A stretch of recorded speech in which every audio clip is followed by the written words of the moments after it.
Bien, continuando con la parte anterior del video general que busca poder ofrecer una explicación general del PowerPoint integrador de este encuentro, podemos señalar que la política, la retórica y las prácticas educativas van a girar en torno a las diferencias, estas diferencias que van a presentarse en las instituciones educativas. Y estas diferencias no son más ni nada menos que manifestarse a través de una subjetividad, la subjetividad como dimensión constitutiva del ser social, del ser humano. Y entonces acá detenernos en la primera dimensión, la política. La política es una herramienta de transformación social. La política es necesariamente una herramienta a ser citada de manera permanente en las instituciones educativas. Cuando se habla de política, no necesariamente se habla de un partido político, sino que todas nuestras acciones cotidianas están siempre girando en torno a la negociación de los intereses personales y colectivos. Es entonces que son nada más ni nada menos que expresiones de una vida política. No hay ser humano socializado que no lleve a cabo acciones políticas. Y las docentes tenemos que tener predisposición a comprender la realidad nuestra y la realidad de otros, de otras, de los jóvenes, de que siempre nos estamos moviendo, estamos actuando, interactuando en un marco de plena acción política. Todas nuestras acciones en la vida cotidiana, incluso en la vida de profesionales, en ámbitos públicos, están en el marco del ejercicio de la política. ¿Por qué? Porque es permanentemente necesario negociar intereses, percepciones, ideas, connotaciones sobre algún acontecer histórico, opiniones en general, ideas. Siempre estamos negociando y negociamos poder. ¿Sí? Poder para imponer una forma de idea, una forma de concepción del mundo, una creencia. Lo estamos haciendo de manera permanente. ¿Sí? Y esta negociación de poder y a su vez intereses están dirigidas en torno a la identificación de las diferencias, ¿no?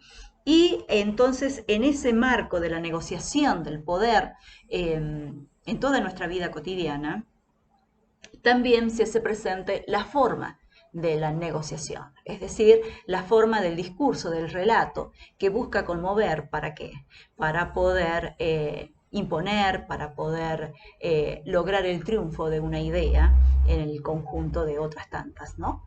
Y también donde se manifiestan estas acciones políticas que van a expresarse a través de discursos en las instituciones educativas, es decir, en las escuelas, en los institutos, en las universidades. Y algo que me gustaría detenerme es en la cuestión de retórica, ¿sí? Las expresiones del ser humano social, cultural, político, económico, no necesariamente se da a través de la palabra escrita, la palabra oral, sino también en las corporeidades, en los dibujos, en las canciones, en los videos que se realizan. Toda manifestación social, cultural, política, económica, no es nada más ni nada menos que un decir, que un contar. Y es entonces como acá las docentes tenemos que estar predispuestos a poder comenzar a escuchar, a leer esos mensajes, esos discursos, esos relatos que nos están contando los jóvenes. ¿Con qué sentido? ¿Con qué objetivo? Poder comprenderlos en su tiempo y en su espacio, sus expectativas, sus temores. Por allí es muy fácil desde la adultez criticar, juzgar como una canción más bonita que otra, un estilo mejor que otro. Son diferentes y es aquí donde está la riqueza de la diferencia, la diversidad. porque nos están diciendo, nos están contando de forma diferente lo que les sucede, ¿sí? La constitución de esa juventud, de esas juventudes. Las canciones en estos tiempos son discursos sociales que hay que prestarles muchísima atención como docentes, muchísima atención. Es un arte lo que están expresando, ¿sí? Así sea una cumbia, un cuarteto, un tango, un reggaetón, lo que fuese. Son discursos sociales y debemos comprenderlos así para poder develar eh, el sentido, los significados de eso que está sucediéndoles a las juventudes en nuestra sociedad y que se pueden expresar en nuestras aulas. A estar atentos, atentas a hacer esa lectura. Y entonces aquí podemos decir, ¿qué es la escuela? La escuela es el escenario público donde se expresan las diversidades, las adversidades, ¿sí? Fíjense que yo había colocado acá en el PowerPoint, la escuela es la institución que a partir de determinada configuración sociohistórica distribuye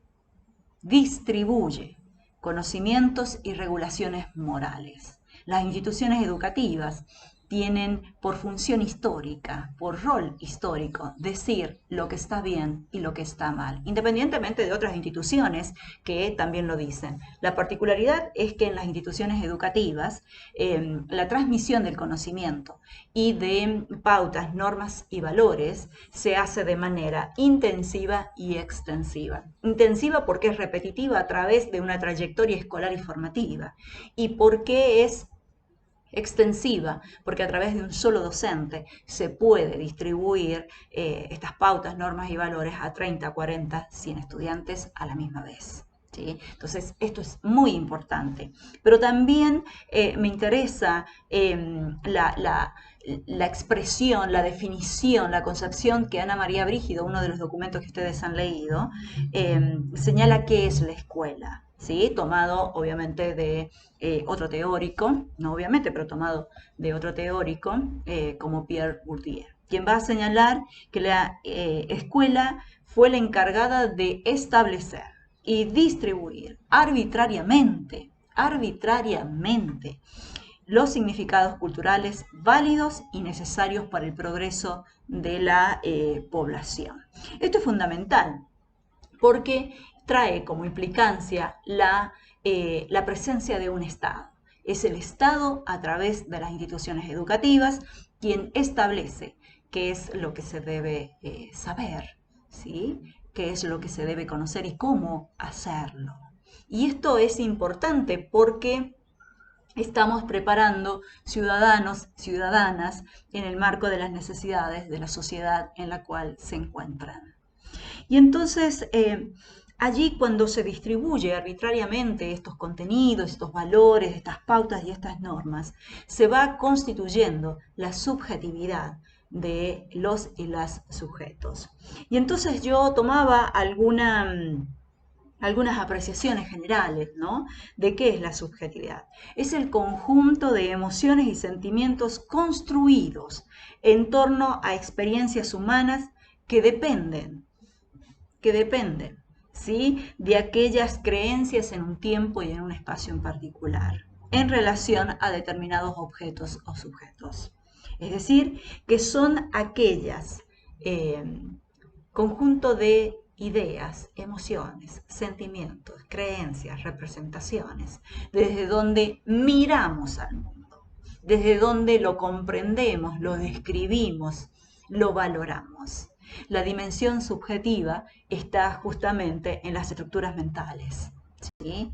Que de alguna manera responden o se corresponden con el proceso de socialización, y ese proceso de socialización, nada más ni nada menos, también se corresponde con una clase, con un origen social, con un poder adquisitivo, con un posicionamiento político. Desde allí es de donde se construye la subjetividad, y las subjetividades atraviesan a los seres humanos, a la sociedad y a las comunidades. El tema es que podamos, desde el sistema educativo y sobre todo desde nuestras aulas, desde las instituciones, poner en diálogo estas subjetividades, que no implique la tensión permanente, ¿sí?, entre lo que yo siento como emoción, como idea, para imponer al otro o a la otra, ¿sí? El diálogo entre las subjetividades es necesario. ¿Por qué es necesario? Para una convivencia digna, para una convivencia en la búsqueda de igualdad, de equidad, para una convivencia responsable, ¿sí?, para una convivencia siempre en el marco del respeto y no el odio, ¿sí?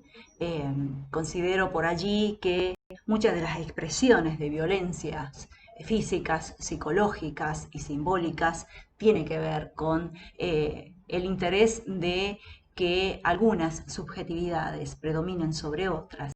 Y cuando hay una predominancia de una sobre otra, se produce una tensión. Obviamente que no es malo que en ese diálogo los pensamientos, las emociones, las creencias, etcétera, se tensionen. El tema es hasta dónde esa tensión se vuelve discriminadora, se vuelve expulsiva, se vuelve de alguna manera desorientadora del buen vivir, dirían los pueblos originarios, ¿sí? Y entonces allí también señalaba que el tipo, y esto hay que prestarle mucha atención, consideramos, el tipo y la densidad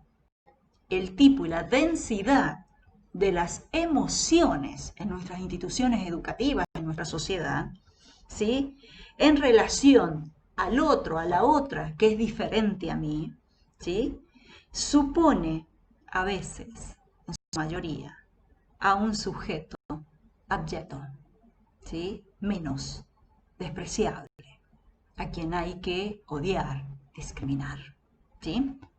Y entonces estar atentos y atentas a esa densidad de las emociones, porque entonces en nuestras aulas se está produciendo algo, ¿sí?, algo que promueve violencia, ¿sí?, y que se mira desde lo emocional, ¿sí?, y desde lo racional, pero desde un punto de vista de superioridad hacia otro, hacia otra, o bien de temor hacia el otro, la otra, que es diferente.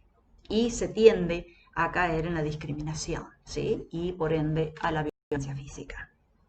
Y entonces, fíjense que las emociones, cuando se expresan en nuestras instituciones educativas, en nuestras aulas, en la sociedad en general, no hacen nada más ni nada menos que manifestar, ¿sí?, las regulaciones culturales, ¿sí?, en torno a las diferencias que se escriben en los cuerpos, ¿sí? Cuando yo hago referencia a las regulaciones culturales, estoy refiriéndome a cómo, como sociedad, nos hemos construido a través del tiempo y cómo nos seguimos construyendo en un presente para también proyectarlo en un futuro. En este caso, en las juventudes de la actualidad, ¿no? Y entonces allí se pueden producir desubjetivación y resubjetivaciones, que son procesos que de alguna manera permiten que los y las sujetos puedan olvidarse de su identidad, y mientras que otros pueden encontrarla. En este caso específicamente para quienes provenimos de los pueblos originarios, ¿sí? Bien, y entonces en este marco es que las subjetividades se cargan, se portan en el soporte material de la vida, que habíamos dicho anteriormente, en la corporeidad. Y esta corporeidad transita territorios no hospitalarios y territorios hospitalarios. Y cuando yo hago referencia a hospitalidad, estoy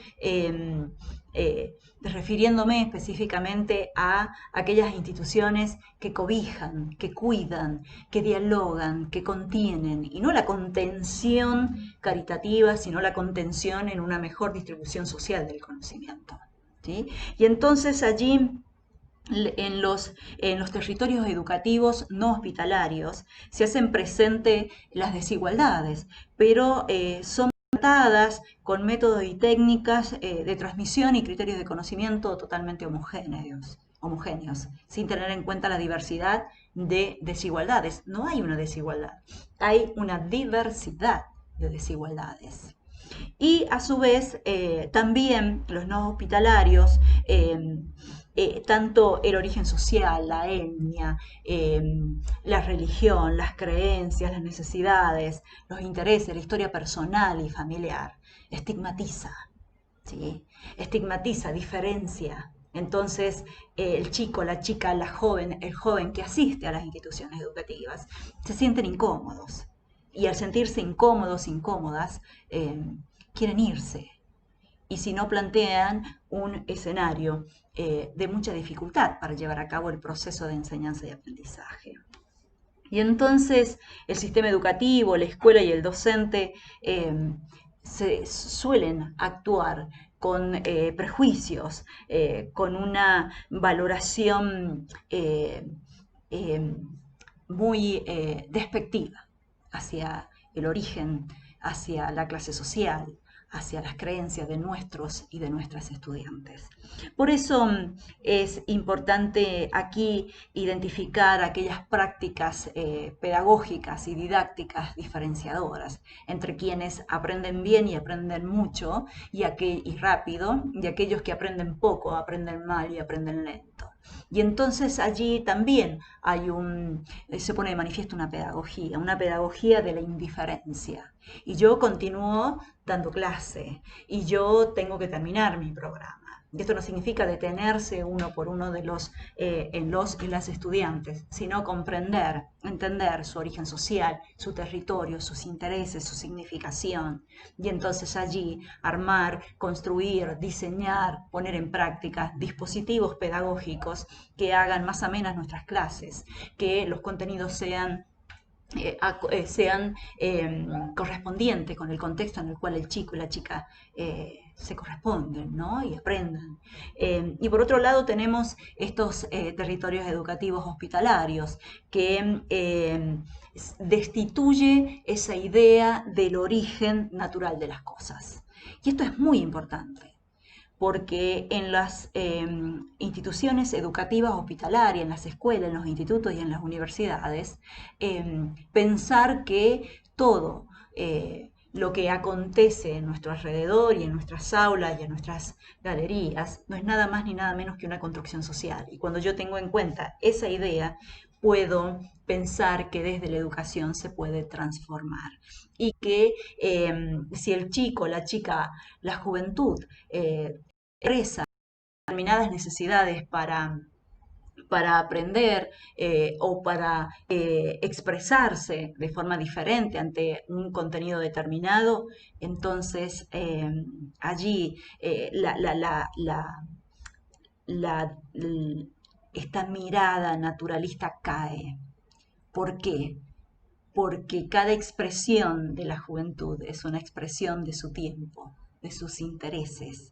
Erradicar, sacar la idea de que cada persona, cada estudiante, cada joven es lo que es porque decide serlo. ¿Sí? Hay una elección, pero esa elección está construida en base a un proceso histórico, económico, político, social y cultural que condiciona esa elección. ¿Sí? Y entonces aquí es importante recurrir a un encuentro entre las diferencias, entre esta diversidad y adversidad. Hay que encontrarla, hay que buscar construir puntos de encuentro. Y el punto de encuentro por excelencia en las instituciones educativas es el aula. ¿Sí? Y por qué no pensar que de toda la sociedad y de toda la comunidad el punto de encuentro son las instituciones educativas, donde allí asisten una diversidad de sujetos que buscan apropiarse del conocimiento, y en esa búsqueda hay un conjunto de expresiones que los y las docentes debemos tratar de comprender para construir una mejor ciudadanía, para construir una mejor sociedad, más igualitaria, más equitativa, entre otras cosas, ¿sí? Y entonces es importante que una institución hospitalaria, una institución educativa hospitalaria, eduque la mirada.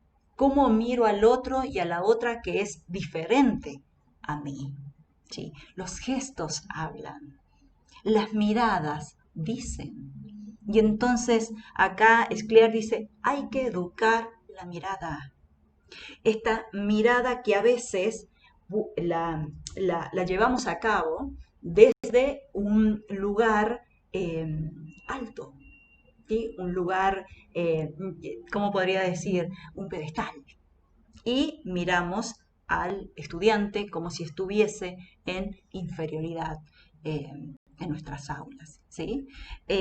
También tomar partido, es decir, hacerse parte de las situaciones que acontecen en nuestras instituciones, no ser desconocedor o desaprendido de lo que acontece a nuestros estudiantes. Y esto no significa ir apropiándose y conociendo cada una de las realidades, pero hacer un paneo, una mirada de lo que está pasando en el curso, en la sociedad, en la comunidad, ¿sí?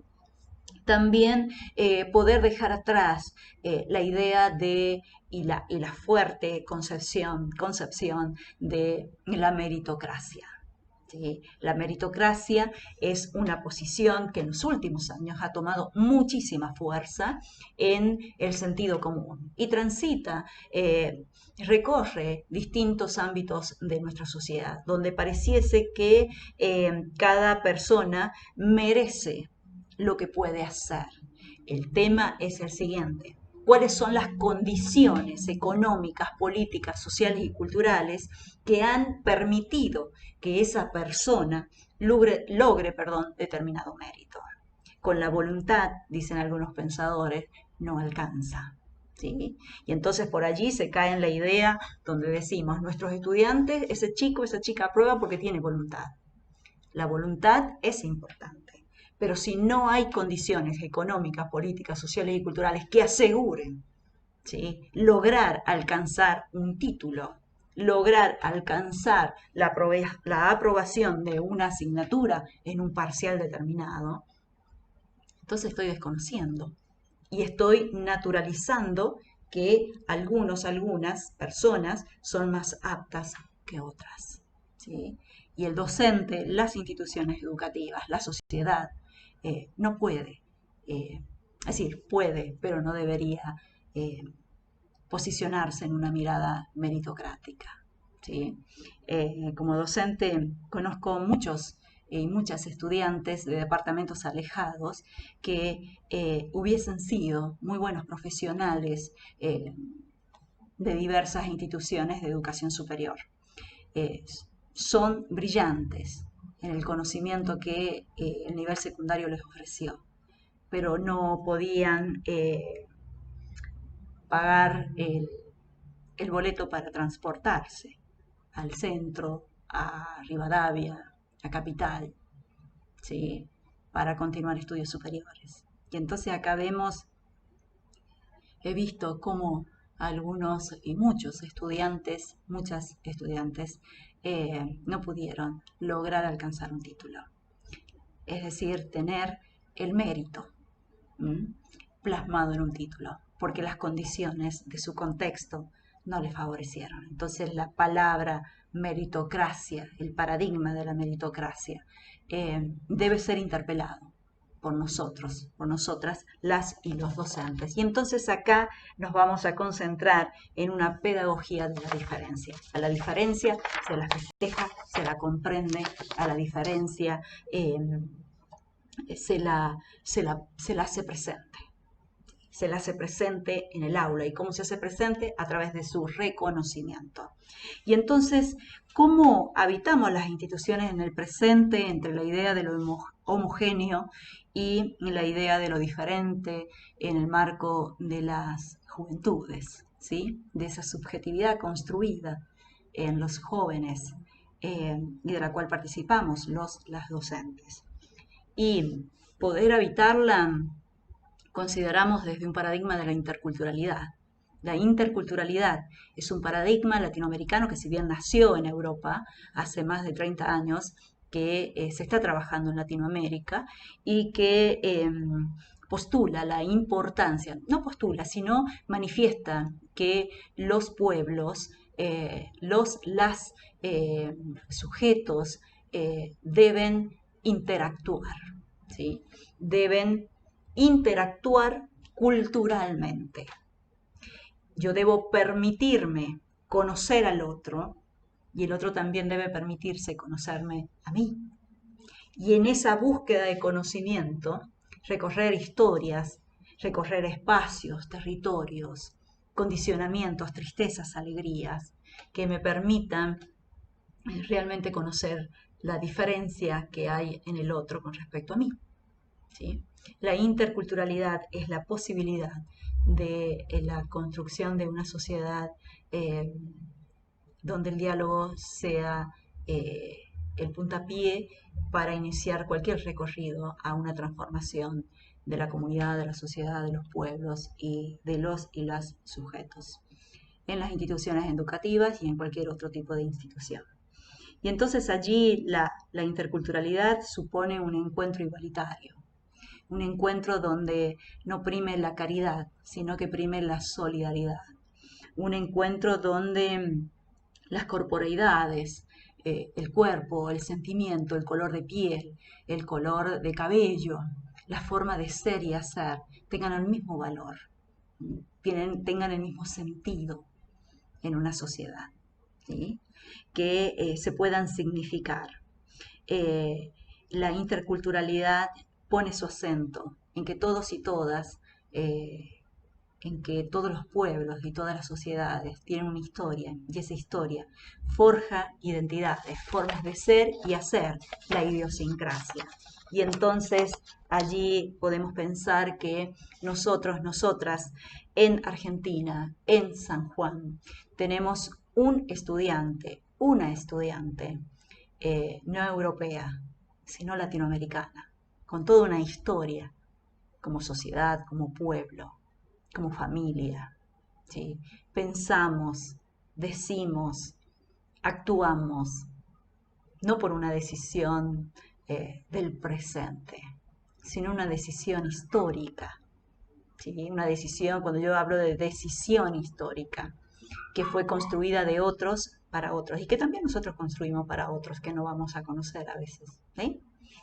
Y entonces es importante construir, ya vamos finalizando, un encuentro intercultural situado, contextualizado, corporeizado y sobre todo joven.